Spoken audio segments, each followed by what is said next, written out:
Welcome to What Humanity Needs to Know. Today, we're uncovering a story that's rarely told in full.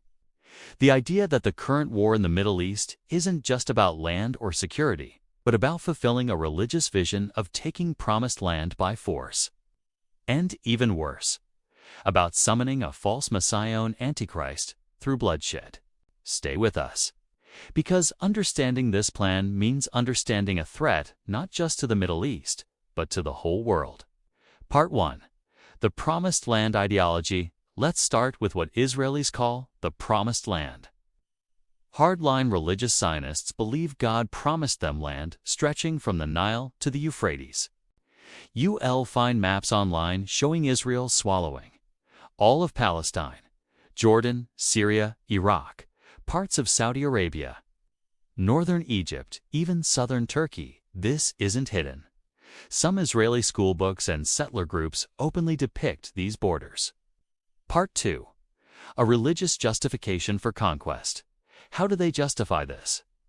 By quoting the Torah, "To your descendants I give this land, from the river of Egypt to the great river, the Euphrates." But here's the twist.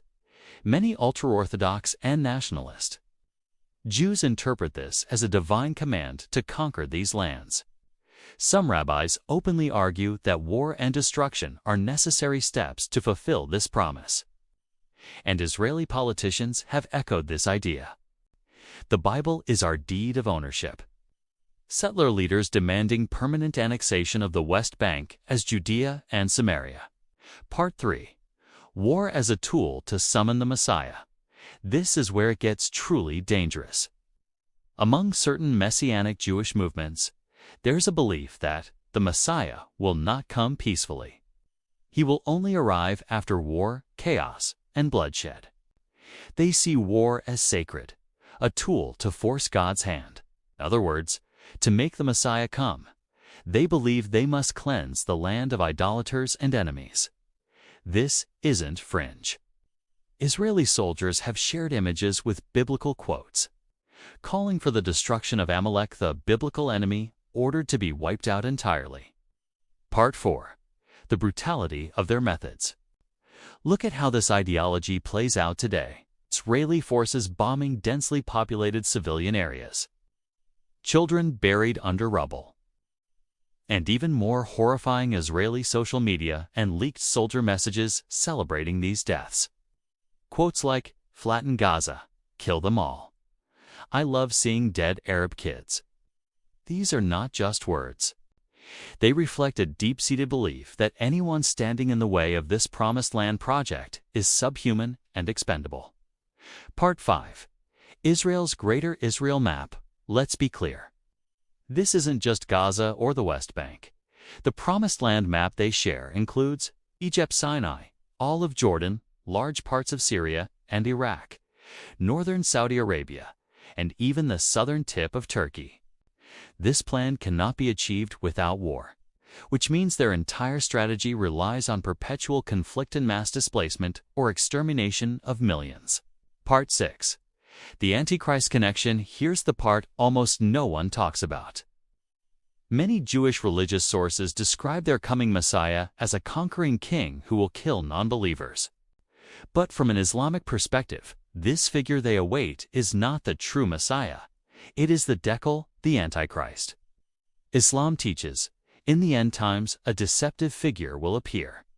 He will unite the wicked under his banner. He will claim divine authority, and many will follow him, thinking he's the savior. But he will spread oppression and bloodshed. Part 7. The Islamic prophecy. Jesus and Mahdi. Islam warns. Near the end of time, Deccal will lead vast armies. He will test humanity with false miracles and promises. He will divide the world between those who follow him and those who resist. But Allah will not abandon the believers. The Prophet Muhammad said, Jesus will return from heaven. He will join forces with the Mahdi, a descendant of the Prophet. Together, they will defeat Deccal in a final, decisive battle. This isn't myth, it's a core part of Islamic eschatology found in authentic hadith. Part 8. Why this matters today. If you think this is ancient history or pure theology, think again. Israeli politicians and settlers invoke biblical commands right now to justify killing civilians. They're not just fighting Hamas. They're waging a religious war for ethnic cleansing to prepare the land for their Messiah. And in doing so, they are unleashing the very chaos that will allow the Antichrist Deccal to appear. They want to fulfill prophecy without realizing they're inviting disaster on themselves and the entire world. Part 9. The atrocities we're seeing. Just look at the current war. Hospitals bombed. Ambulances targeted. Refugee camps destroyed. Israeli leaders speak of erasing Gaza, while soldiers post vile celebrations of dead children. This isn't self-defense. It's systematic extermination. A genocidal attempt to purify the land so their Messiah will come. And they do it while proclaiming moral superiority to the world. Part 10. A warning to humanity. This isn't just a problem for Palestinians, because if this ideology spreads of war is made sacred, no one will be safe. We must call it what it is: a dangerous, religiously justified plan for mass murder and domination. The only answer is to expose it, to stand for truth, and to remember, the real Messiah Jesus, Son of Mary, will return to fight not for conquest, but for justice. With the Mahdi, he will crush the Antichrist and restore peace. If this video opened your eyes even a little, please like, comment, and subscribe to What Humanity Needs to Know. We talk about the questions others are too afraid to ask. Because the first step to change is awareness. Don't stay silent. Don't be blind. Share the truth. And let's keep seeking what humanity really needs to know.